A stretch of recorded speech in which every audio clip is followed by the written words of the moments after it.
Hey guys, तो आज हम देखने वाले हैं डीमन स्लेयर सीजन 4 के एपिसोड 1 को। एपिसोड के स्टार्टिंग में हमें दिखाया जाता है सानिमी और ओबिनाय किसी डीमन का पीछा करते हुए एक पुराने किले के पास पहुंच जाते हैं। इन दोनों के साथ में दो और डीमन स्लेयर होते हैं। तभी ओबिनाय अपने साथी से पूछता है, हे क्या तुम्हें सच में लगता है विलेज से किसी को गायब किया गया था और उसे यहीं पर लाया गया था? तभी उसका दूसरा मेंबर कहता है, मैंने कल रात ही इन्हें देखा था और जब मैं कैसल के अंदर गया था तब वहाँ पर मुझे कोई नहीं मिला। उसकी बातें सुनकर सानेमी बहुत ज्यादा गुस्सा हो जाता है और कहता है, इतनी जल्दी कोई भी गायब नहीं हो सकता और तुम उसका पीछा करते रहे और पकड़ नहीं पाए, कितने बड़े मूर्ख हो तुम। तभी ओबिनाय कहता है, हमें उसे बचाना होगा। और तभी उसी वक्त हम देखते हैं एक डीमन लड़की को लेकर उस कैसल के अंदर जा रहा होता है। उस डीमन को कैसल के अंदर जाता देख सानेमी और ओबिनाय उसके पीछे चले जाते हैं। तभी उस डीमन को पता चल जाता है और वो कहता है, मुझे इन लोगों को पहले ही मार देना चाहिए था, पर कोई बात नहीं, ये मुझे नहीं पकड़ सकते। उस डीमन का पीछा करते करते डीमन स्लेयर की टीम उस महल के अंदर पहुंच जाती है और तभी एक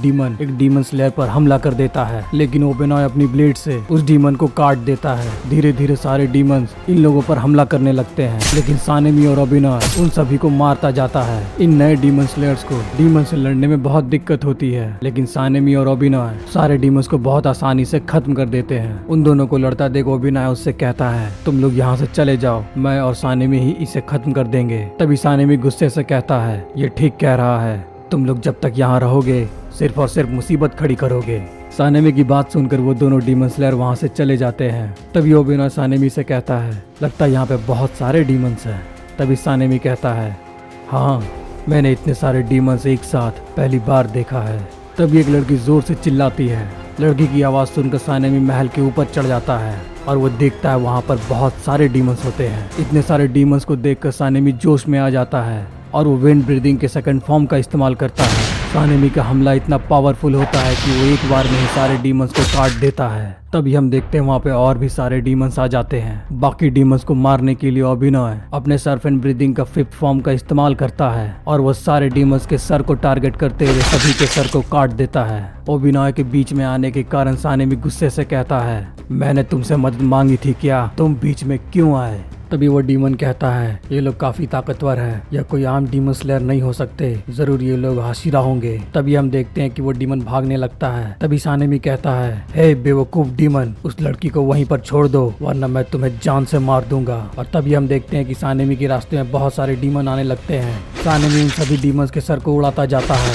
तभी हम देखते हैं कि वो डीमन छत पर चला जाता है। जैसे ही सानेमी और ओबिनाय दोनों छत पर पहुंचते हैं, वहाँ पर बहुत सारे डीमन दोनों एक दूसरे को घेर लेते हैं। तभी सानेमी कहता है, आखिर इतने सारे डीमन आ कहाँ से रहे हैं? इस पर ओबिनाय कहता है, उस लड़की को बचाओ, इन सबको मैं देख लेता हूँ। और हम देखते हैं कि सानेमी वहाँ से चला जाता है। तभी हम देखते हैं ओबिनाय अपने 3rd फॉर्म का इस्तेमाल करता है और उन सारे डीमंस को मार देता है। सानेमी उस डीमन के पीछा करते करते छत पर पहुंच जाता है। तभी सानेमी कहता है, बेवकूफ डीमन, इन बेवकूफों के साथ तुम कभी नहीं जीत सकते, तो बेहतर यही होगा तुम मेरे हाथों मारे जाओ। बहुत सारे डीमंस का ग्रुप सानेमी को घेर लेता है और उस पर हमला करने लगता है। तभी हम देखते हैं सानेमी अपने विंड ब्रीदिंग का 4th फॉर्म का इस्तेमाल करता है।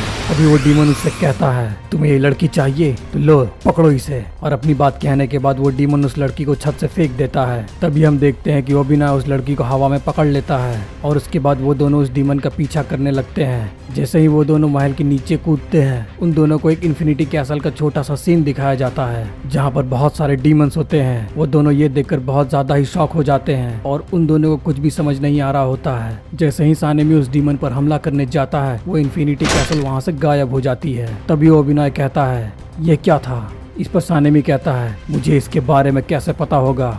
दूसरी तरफ हम कनाओ को देखते हैं जो कि अपने मिशन से वापस आ रही थी और कनाओ शिनोबू से मिलने चली जाती है। शिनोबू बोलती है, स्वॉर्डस्मिथ विलेज में वही हुआ था जैसा कि मैंने तुमसे कहा था। मित्सुरी तांजिरो और बाकी सबकी मदद से ही हम उस दोनों अपर मून डीमन को हरा पाए। और इसके साथ साथ तुम्हें पता है, नेजुको भी अब सूरज में चल सकती है। और जहाँ तक मुझे लगता है, मुजान नेजुको को हासिल करने के लिए बहुत सारे डीमंस को यहाँ पर भेजेगा ताकि वो उसे हासिल करके खुद को सूरज की रोशनी में चल पाए। और इतना बोलने के बाद वो उससे कहती है, अब मैं हाशिरा मीटिंग के लिए जा रही हूँ, तब तक तुम नेजुको का ख्याल रखना। और यह बोलकर शिनोबु वहाँ से चली जाती है। इधर हम तांजीरो को देखते हैं। तांजीरो कहता है, क्या सच में वे लोग अपने विलेज को बदल रहे हैं? क्या वे सभी लोग ठीक हैं? इस पर गोटो कहता है, मुझे इसके बारे में ज्यादा पता तो नहीं है, लेकिन उस विलेज में एक बार डीमन का हमला हो चुका है तो उन पर खतरा बना रहेगा। और यह सब सोचकर वो लोग उस विलेज को छोड़कर जाने के बारे में बात कर रहे थे। लेकिन यह कमाल की बात है, 2 अपर मून डीमन के बाद वहाँ पर कोई भी डीमन नहीं आया। इस पर तांजीरो कहता है, लेकिन ये दोनों अपर मून काफी ज्यादा ताकतवर थे।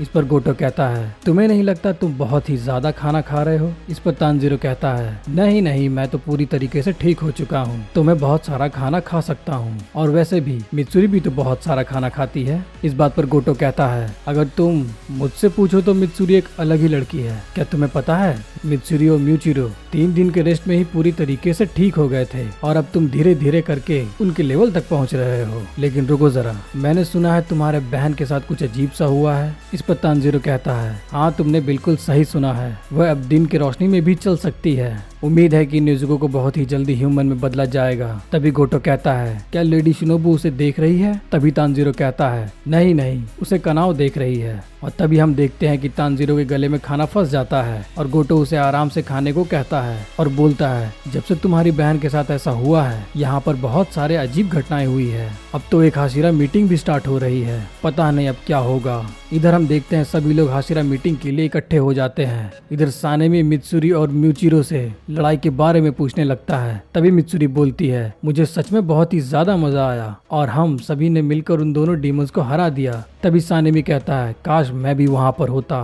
पता नहीं मुझे अपर मून डीमन क्यों नहीं मिलते। इस पर ओबिनोय कहता है, यह सब किस्मत की बात है और इन सब बातों को लेकर तुम्हें ज्यादा सोचना नहीं चाहिए। उसके बाद फिर ओबिनोय मित्सुरी से कहता है, आखिर तुम कैसी हो? जिस पर मित्सुरी जवाब देती है, मैं बिल्कुल ठीक हूँ। और मित्सुरी मन ही मन सोचने लगती है, इसे मेरी कितनी चिंता है। तभी म्यूचिरो बोलता है, मैं भी ठीक हूँ, लेकिन मेरी ताकत अभी पूरी तरीके से वापस नहीं आई है। इस पर स्टोन हाशिरा कहता है, अगर हमने एक और हाशिरा खो दिया तो हमारी डीमन स्लेयर कॉप बहुत ज्यादा मुसीबत में आ जाती।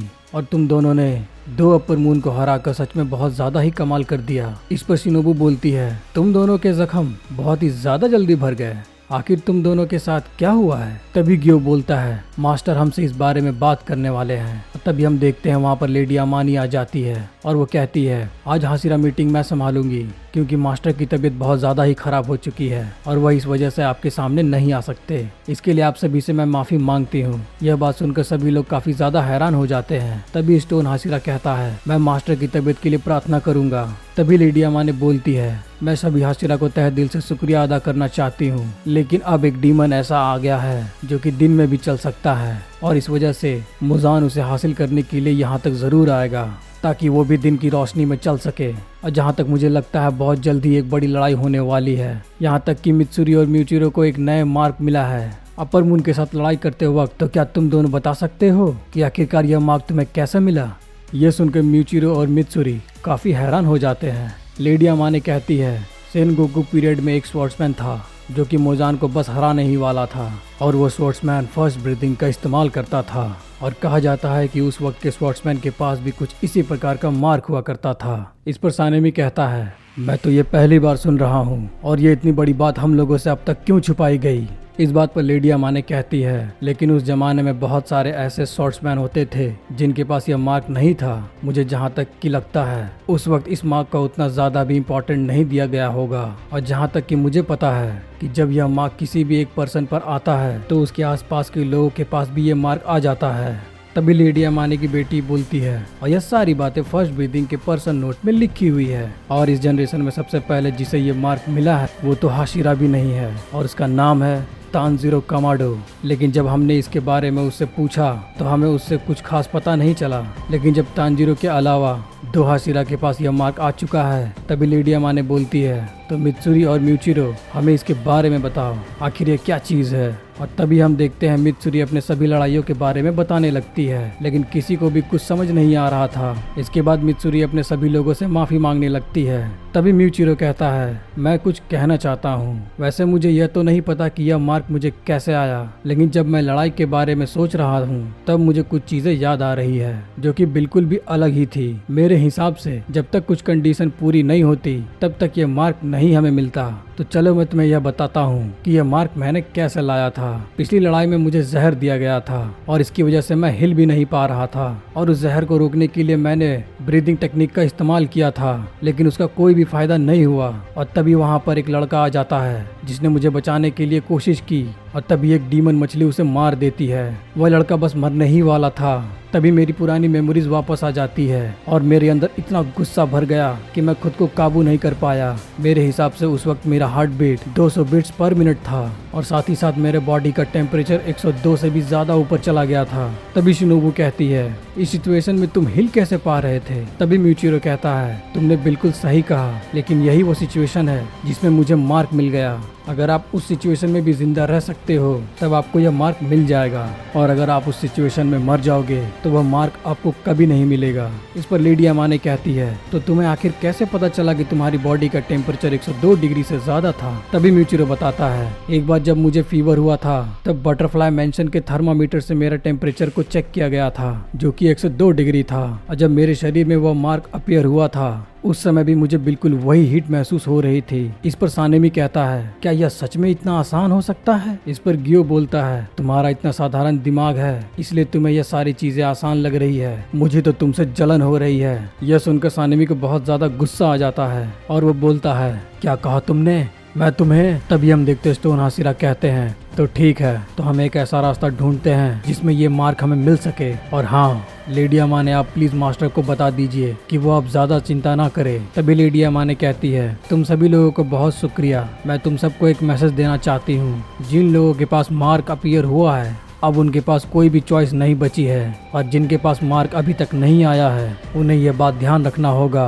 तभी लेडी अमाने उन सभी को कुछ ऐसा बात बताती है जिसे सुनकर सभी लोग काफी चौंक जाते हैं, और फिर वो वहाँ से चली जाती है। तभी स्टोन हाशिरा ग्यू में कहता है, तो ऐसी बात है, अगर ऐसा हुआ तो मेरा क्या होगा? तभी ग्यू कहता है, अब लेडी अमाने यहाँ से जा चुकी है, तब मैं भी यहाँ से जाना चाहता हूँ। तभी सानेमी कहता है, आखिर तुम कहाँ जा रहे हो? अभी तो हमें रूल्स बनाने बाकी हैं। इस पर ग्यू बोलता है, हाँ तुम सभी लोग फैसला कर लो, मेरा इससे कोई भी लेना देना नहीं है। तभी वो बिना कहता है, तुम्हारे कहने का मतलब क्या है? क्या तुम अकेले में ही ट्रेनिंग करना चाहते हो? क्या तुम भूल रहे हो कि तुम एक हाशिरा हो? ग्यू वहाँ से बिना कुछ कहे जाने लगता है। सानेमी उसे रोकने की कोशिश करता है, कहाँ जा रहे हो बेवकूफ, चुपचाप यहाँ पर वापस आओ। तभी शिनोबू बोलती है, गियो आखिर तुम ऐसा क्यों कर रहे हो? इस पर सानेमी कहता है, मुझे तुम्हारी बातें समझ में नहीं आ रही है, ऐसा काम तुम पहले भी कर चुके हो, क्या तुम नीचा दिखाने की कोशिश कर रहे हो? मित्सुरी सभी लोगों को शांत हो जाने के लिए कहती है। तभी सानेमी गियो को रोकने के लिए आगे बढ़ता है, मैं तुम्हें नहीं छोड़ूंगा। और तभी स्टोन हाशिरा जोर से ताली बजाते हैं और फिर वहाँ पर सानेमी को फ्रीज कर देते हैं। तभी स्टोन हाशिरा कहता है, बैठ जा, मेरे पास एक तरकीब है। और दूसरी तरफ हम देखते हैं कि गोटो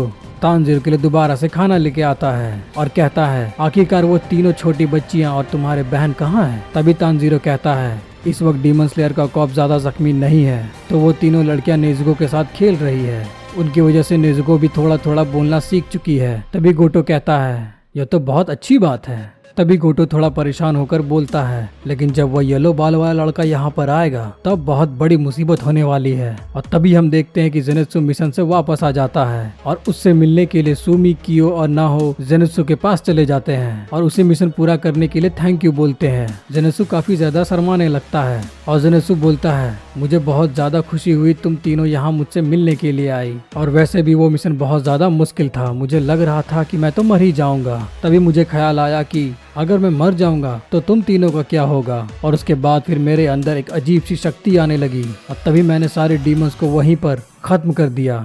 मुझे पता है कि तुम लोग काफी नाराज होगे क्योंकि मैं यहाँ पर नहीं था। क्यों, मैंने बिल्कुल सही कहा ना? तभी वो तीनों जेनेत्सु की बातों को मना कर देती है। यह सुनकर जेनेत्सु शॉक हो जाता है। तभी कियो कहती है, हमें खुशी है कि तुम यहाँ पर जिंदा वापस आ गए। तभी हम देखते हैं कि वहाँ पर आयोई आ जाती है, जिसे देखकर जेनेत्सु बोलता है, हे आयोई, मैं जानता हूँ कि तुमने भी मुझे बहुत मिस किया, क्यों, है ना? तभी आयोई बोलती है, नहीं तो। और तभी वहाँ पर नेजुको आ जाती है, जिसे देखकर जेनेत्सु काफी हैरान हो जाता है। फिर जेनेत्सु नेजुको के पास जाता है और बोलता है, नेजुको, हे नेजुको, आखिर तुम दिन में भी चल सकती हो और अब तुम बोल भी पा रही हो, और मुझे पता है ये सब तुम मेरे लिए कर रही हो। क्यों, मैंने सही कहा ना? चलो हम लोग चलकर शादी कर लेते हैं। चलो बिल्कुल भी समय बर्बाद नहीं करते हैं। तभी आयोई आकर जेनेत्सु को पकड़ लेती है और कहती है तुम इससे दूर रहो। तभी जेनेत्सु बोलता है तुम मूनलाइट में भी बहुत ज्यादा सुंदर खूबसूरत लगती थी, लेकिन अब तो तुम सूरज की रोशनी में तुम तो बहुत ज्यादा ही खूबसूरत लग रही हो। अगर हम शादी कर लेंगे तो मैं तुम्हें रोज सुशी और रीला खिलाऊंगा। तुम बिना किसी चिंता के मुझसे शादी कर सकती हो। तुम्हारा स्वागत है इनोसुके। नेजुको के मुंह से इनोसुके की बात सुनकर जेनेत्सु बहुत ज्यादा गुस्सा हो जाता है और वो कहता है आखिर वो काला बोर है कहाँ, मैं उसे जान से मार दूंगा। दूसरी तरफ गोटो कहता है तुम्हारे साथ एक और दोस्त था जो सुअर के सर पहनकर घूमता है, आखिर वो कहाँ है? इस पर तानजीरो कहता है इनोसुके सुबह सुबह ही तो यहीं पर था, पता नहीं वो कहाँ चला गया। इधर हम देखते हैं इनोसुके नेजुको को अपना नाम बोलने के लिए सिखा रहा होता है, लेकिन नेजुको उसका नाम सही से ले नहीं पाती है। तभी तानजीरो गोटो को खाने के लिए बोलता है और तभी हम देखते हैं कि वहाँ पर हेगो नेजुका आ जाता है। इस पर तानजीरो कहता है हेगो नेजुका आपका यहाँ पर स्वागत है। वैसे आपका घाव अब कैसा है? आप ठीक महसूस तो कर रहे हैं ना? हेगो नेजुका के शरीर से पूरा धुआं निकल रहा था। फिर वो तानजीरो को एक स्वॉर्ड देता है और वो स्वॉर्ड लेकर तानजीरो बहुत ज्यादा खुश हो जाता है। उसके तलवार में रेन गोकू का गार्ड लगा हुआ था। तभी गोटो हेगो नेजुका को बैठने के लिए बोलता है। तानजीरो उस तलवार को निकालता है और बोलता है वाह, ये तो पहले से भी ज्यादा शार्प है। इस पर हेगो नेजुका कहता है ये बहुत ज्यादा मजबूत स्टील का बना हुआ है और ये जो तलवार जिस स्वॉर्ड्समैन का है वो बहुत ही ज्यादा ताकतवर होगा। तभी तानजीरो कहता है लेकिन इस पर तो डिस्ट्रॉयर लिखा हुआ है। जिस पर हेगो नेजुका बोलता है क्योंकि जिस स्वॉर्ड्समैन का यह तलवार बनाया हुआ था वह चाहता था कि इस तलवार से सभी डीमन का सफाया हो जाए। जहाँ तक कि मुझे पता है इस तलवार के बनने के बाद ही ये रैंकिंग सिस्टम इससे स्टार्ट हुआ था और वे लोग हाशिराही हुआ करते थे जिनके ऊपर डिस्ट्रॉय ऑफ डीमन लिखा जाता था। जिस पर तानजीरो कहता है मुझे तो इस बारे में बिल्कुल भी नहीं पता था, इसका मतलब यह तलवार तो बहुत ज्यादा ही कमाल की होगी। तभी तानजीरो कहता है जब मैंने इसे पहली बार इस्तेमाल किया था तब उस वक्त ये चीज इस पर तो बिल्कुल भी नहीं लिखी हुई थी। तभी हेगो नेजुका गुस्से में आ जाता है और वो बोलता है मैंने तुमसे पहले ही कहा था, मैंने उस समय इस तलवार को पूरे तरीके से नहीं तराशा था और तुम लोगों ने उससे पहले ही मुझसे ये तलवार छीन ली थी। समझ गए? मैं तुम्हें इसके लिए मार डालूंगा। हम देखते हैं कि हेगो नेजुका तानजीरो पर हमला करने लगता है। तब हेगो नेजुका कहता है मेरे जख्म अभी तक ठीक नहीं हुए हैं और तुम लोगों की वजह से मुझे इसे दोबारा ठीक करना पड़ा। और तभी गोटो कहता है वैसे अगर तुम चोट की बात कर रहे हो तो तानजीरो भी बहुत ही ज्यादा जख्मी है, बिल्कुल आपके जैसे। इस पर हेगो नेजुका कहता है मैं तुम्हें मार दूंगा और तुम तानजीरो, तुम्हें वो टेस्टी राइस मुझे जिंदगी भर खिलानी पड़ेगी, समझ गए तुम? जिस पर तानजीरो कहता है ठीक है हेगो नेजुका, मैं समझ गया, मैं आपको हमेशा खिलाऊंगा, मैं वादा करता हूँ। और इसके बाद हेगो नेजुका वहाँ से चला जाता है। उसके जाने के बाद गोटो कहता है मैंने इनके बारे में बहुत सुना था लेकिन इन्हें ऐसा पहली बार देखा है। तभी इस पर तानजीरो कहता है तुमने बिल्कुल सही कहा, पहले ये शांत हुआ करते थे लेकिन अब पता नहीं ये लोग बहुत ज्यादा गुस्सा करते हैं। और दूसरे बेड में गेनिया पड़ा होता है। तभी गेनिया कहता है क्या तुम दोनों शोर मचाना बंद करोगे? तभी तानजीरो बोलता है ठीक है हम धीरे धीरे बात करेंगे। और हम देखते हैं कि इनोसुके खिड़की तोड़कर अंदर आ जाता है। इस पर गोटो कहता है हे पागल, ये तुम क्या कर रहे हो? लेडी शिनोबु तुम्हें छोड़ेगी नहीं। तभी गेनिया कहता है काश मुझे ये लोग कोई आराम का कमरा दे दे। तभी इनोसुके कहता है हमारी ट्रेनिंग बहुत जल्दी शुरू होने वाली है। इस पर तानजीरो कहता है ये तुम क्या बात कर रहे हो इनोसुके? तभी इनोसुके बोलता है तुमने बिल्कुल सही सुना, हमें हाशिरा मिलकर ट्रेनिंग देंगे। इधर लेडी शिनोबु बोलती है हमने हाशिरा ट्रेनिंग और साथ ही साथ डीमन स्लेयर की ट्रेनिंग के बारे में सोच रखा है। तभी सानेमी कहता है तो हमें इसे कब से शुरू करना होगा? जिस पर ग्यूमे कहता है यह ट्रेनिंग 3 दिन के बाद शुरू होगी और हम ये नहीं जानते हैं कि हमारे पास कितना कम समय बचा है। मुजान अपनी चाल चलने ही वाला होगा, हमें जल्दी से जल्दी खुद को तैयार करना होगा। जिस पर ओबिना कहता है अगर डीमन ने आम लोगों पर हमला कर दिया तो बहुत मुश्किल हो जाएगी, मुझे लगता है मोजान बिल्कुल ऐसा ही करेगा। तभी ग्यूमे कहता है जहाँ तक कि मुझे लगता है सभी डीमन मिलकर नेजुको को पकड़ने की कोशिश करेंगे और वैसे भी स्वॉर्डस्मिथ विलेज पे हमला करने के बाद वो लोग काफी शांत हो चुके हैं। हम हाशिराज के पास ज्यादा वक्त नहीं हुआ करता था, हम अपने कुछ साथियों को ही ट्रेन कर पाते थे। मुझे तो लगता है हमें डीमन स्लेयर कॉर्प के लिए और भी मेंबर की जरूरत पड़ेगी। जिस पर ओबिना कहता है क्या ये ट्रेनिंग सिर्फ हाशिरा ही हैंडल करेंगे? जिस पर ग्यूमे कहता है मैं रिटायर हाशिरा से भी मदद मांगने की कोशिश करूंगा, तो बताओ मुझे किसी को कोई भी दिक्कत है? तभी सभी लोग बात मान जाते हैं और उसके बाद लेडी शिनोबु कहती है और अब सिर्फ गियो ही बचा है। दूसरी तरफ जेनेत्सु तानजीरो के पास आ जाता है और वो बोलता है मैं अभी अभी मिशन से आया हूँ और फिर ये ट्रेनिंग स्टार्ट हो रही है, ये बिल्कुल भी अच्छी बात नहीं है, मैं थोड़ा आराम करना चाहता हूँ। जिस पर तानजीरो कहता है तो क्या ये ट्रेनिंग तुम भी करोगे? इस पर जेनेत्सु कहता है हाँ मुझे तो ये ट्रेनिंग करना ही पड़ेगा, यह ट्रेनिंग हाशिरा के अंडर में होगी। तभी तानजीरो कहता है क्या सच में? ये तो काफी कमाल का है। तभी जेनेत्सु चिल्लाकर बोलता है क्या तुम्हें यह कमाल की बात लग रही है? मैं बहुत ज्यादा ही थका हुआ हूँ और फिर मुझे ट्रेनिंग करनी पड़ेगी, यह बिल्कुल एक नर्क जैसा है। जिसने भी इस आइडिया के बारे में सोचा है उसे तो मर जाना चाहिए। तभी तानजीरो कहता है जेनेत्सु तुम्हें नहीं पता, हम लोग हाशिरा के अंडर ट्रेनिंग करने वाले हैं और वे लोग बहुत ही ज्यादा ताकतवर होते हैं, इसका मतलब हम भी अपने स्किल को बढ़ा पाएंगे। बात को समझा करो जेनेत्सु, जब तुम अपने से ज्यादा ताकतवर ओपोनेंट से लड़ते हो तब तुम्हें खुद को पुश करना पड़ता है और इस कारण हम अपने लिमिट्स को तोड़ सकते हैं। इस पर जेनेत्सु काफी गुस्सा हो जाता है और वो बोलता है बकवास बंद करो तुम, समझ गए? अगर तुम ऐसी बात करोगे तो मैं तुमसे दोस्ती तोड़ दूंगा। तुम तो दिन से आराम कर रहे थे और मैं मिशन से अभी अभी आया हूँ, फिर भी मुझे ट्रेनिंग करना पड़ेगा, यह कितनी बुरी बात है। हम देखते हैं कि जेनेत्सु वहाँ से जाने लगता है। तभी तानजीरो कहता है जेनेत्सु मैं तुम्हें एक बात बताना भूल गया था, मैं तुम्हें थैंक यू कहना चाहता था। अपर मून 4 के साथ लड़ते वक्त मेरी टांग काम नहीं कर रही थी, तभी मैंने थंडर ब्रीदिंग का इस्तेमाल किया जो तुमने मुझे सिखाया था और उसी की वजह से मैं उस डीमन को हरा पाया। तुम्हारा बहुत बहुत शुक्रिया। और वैसे भी हाशिरा ट्रेनिंग में तुम कुछ भी सीखोगे वो तुम्हारे बहुत काम आने वाला है। तभी जेनेत्सु तुरंत खुश हो जाता है और वो कहता है मुझे पता था तुम मेरे बहुत अच्छे दोस्त हो और मेरे जाने के बाद तुमने मुझे बहुत मिस किया। क्यों? मैंने बिल्कुल सही कहा ना तानजीरो? जिस पर तानजीरो सोचता है चलो मेरी वजह से जेनेत्सु खुश हो गया,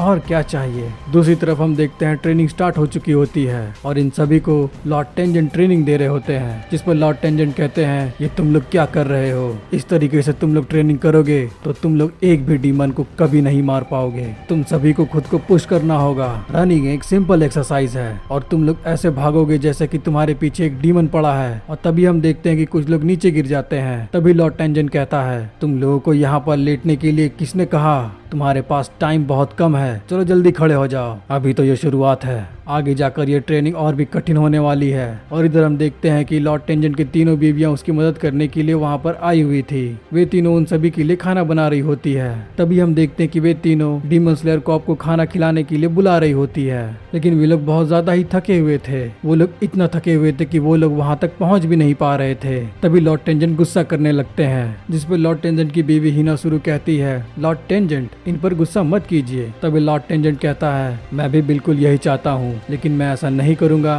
तो बाकी के हाशिराज मुझ पर ब्लेम करेंगे। जिस पर सुमा कहती है इन सभी लोगों को बेसिक ट्रेनिंग दीजिए, और वैसे भी आप इन्हें कौन कौन सी ट्रेनिंग देने वाले हैं? जिस पर लॉर्ड टेंजेंट कहता है इस ट्रेनिंग के बाद वो म्यूचुरो के पास जाएंगे, वो म्यूचुरो के पास मूवमेंट ट्रेनिंग करेंगे और उसके बाद ये लोग मित्सुरी के पास जाएंगे, जहाँ पर मित्सुरी इसे फ्लेक्सिबिलिटी की ट्रेनिंग देंगे। मित्सुरी के पास ट्रेनिंग खत्म हो जाने के बाद ये सभी लोग ओबिना के पास जाएंगे, जहाँ पर ये लोग स्वॉर्ड्समैन स्किल को ठीक करेंगे। और वो ट्रेनिंग खत्म हो जाने के बाद इन लोगों को सानेमी के पास भेजा जाएगा, जहाँ पर सानेमी इसे इनफाइनाइट स्लैशिंग की ट्रेनिंग देगा। और अंत में ये लोग ग्यूमे के पास जाएंगे, जहाँ पर इन लोगों की मसल्स ट्रेनिंग होगी। दूसरी तरफ हम बाकी हाशिराज को देखते हैं जो अलग अलग लोगों को ट्रेनिंग दे रहे थे, लेकिन हम देखते हैं कि सभी डीमन स्लेयर मेंबर का बहुत बुरा हाल था। और तभी हम देखते हैं कि तानजीरो का क्रो मास्टर की तरफ से एक लेटर लाया हुआ होता है। तानजीरो लेटर खोलकर पढ़ता है और वो कहता है मुझे यकीन नहीं हो रहा ग्यू हाशिरा ट्रेनिंग में हिस्सा नहीं ले रहा। दूसरी तरफ हम लेडी अमाने को देखते हैं जो मास्टर से कह रही होती है सभी ने आज से ट्रेनिंग स्टार्ट कर दी है, आपके बच्चे आपके विल को आगे बढ़ा रहे हैं और मुझे पूरा यकीन है ये सभी लोग मिलकर उस मुजान को जरूर हरा देंगे। तभी मास्टर कहते हैं अमाने तुमने मेरे लिए आज तक जो भी किया है उसके लिए बहुत बहुत शुक्रिया। और हम देखते हैं कि लेडी अमाने रोने लगती है। तभी इधर हमें एक शहर दिखाया जाता है जहाँ पर तमाओ डीमन के ऊपर रिसर्च कर रही होती है। तभी वहाँ पर एक क्रो आ जाता है और वो बोलता है गुड इवनिंग तमाओ, क्या तुम्हें नहीं पता है रात में खिड़की इस तरीके से खुले नहीं रखने चाहिए? और आज चांद भी काफी ज्यादा खूबसूरत है और मुझे तुमसे मिलकर बहुत ज्यादा खुशी हुई। मैं मास्टर उबियाशी का एक मैसेंजर हूँ और मुझे मानना पड़ेगा तुम छुपने में बहुत ज्यादा ही माहिर हो। तभी वो क्रो कहता है मास्टर उबियाशी बिल्कुल भी चल नहीं पा रहे हैं। तभी तमाओ कहती है आखिरकार तुमने ये जगह कैसे ढूंढी? तभी वो क्रो कहता है ह्यूमन कनेक्शन, क्या तुम्हें नहीं पता तुमने इस घर को किससे खरीदा था? बस मैंने उसी का ही पता लगाया और आखिरकार मैं तुम तक पहुंच गया। और वैसे भी मैं तो एक मामूली सा क्रो हूँ, इसीलिए मुझ पर किसी को शक नहीं हुआ। लेकिन तुम चिंता मत करो, मैं तुम्हें यहाँ पर नुकसान पहुँचाने बिल्कुल भी नहीं आया हूँ। तभी तमाओ कहती है, आखिरकार तुम्हें मुझसे क्या चाहिए? तभी वो क्रो कहता है, मुझे पता है कि तुम्हारा विश्वास जीतना बहुत ज्यादा ही मुश्किल है, क्योंकि मैं तानजीरो तो हूँ नहीं। तभी तमाओ कहती है, आखिर वो बियाशिकी मुझसे चाहते क्या है? क्या वो मुझे धोखा देना चाहते हैं? उसके बाद तमाओ कहती है, आखिर योशिरो कहाँ है? तभी वो क्रो कहता है, ध्यान से सुनो, तुम्हें योशिरो के पैरों की आवाज सुनाई दे रही होगी, इसका मतलब कि वो ठीक है। और अब मैं तुम्हें अपने आने का मेन कारण बताता हूँ। डीमन स्लेयर कॉर्प में एक लड़की है जो कि डीमन के साइकोलॉजी और फार्मा के बारे में बहुत अच्छे से जानती है, और मैं चाहता हूँ कि तुम उसके साथ मिलकर नेजुको में आए बदलाव को ध्यान से देखो और उस पर स्टडी करो। तो क्या तुम मुजान को हराने के लिए मेरे साथ काम करोगी? अगर करना चाहती हो तो तुम ओबियाशिकी मेंशन आ जाओ। जिस पर तमाओ सोचती है, क्या तुम एक डीमन को डीमन कॉर्प का हेडक्वार्टर बना रहे हो? हे गाइस, तुम्हें वीडियो कैसा लगा कमेंट कर जरूर बताना। अगर वीडियो अच्छी लगी हो तो चैनल को लाइक शेयर एंड सब्सक्राइब जरूर करना और कमेंट करना बिल्कुल भी मत भूलना। मैं मिलता हूँ तुमसे अगली वीडियो में अगले चैप्टर के साथ।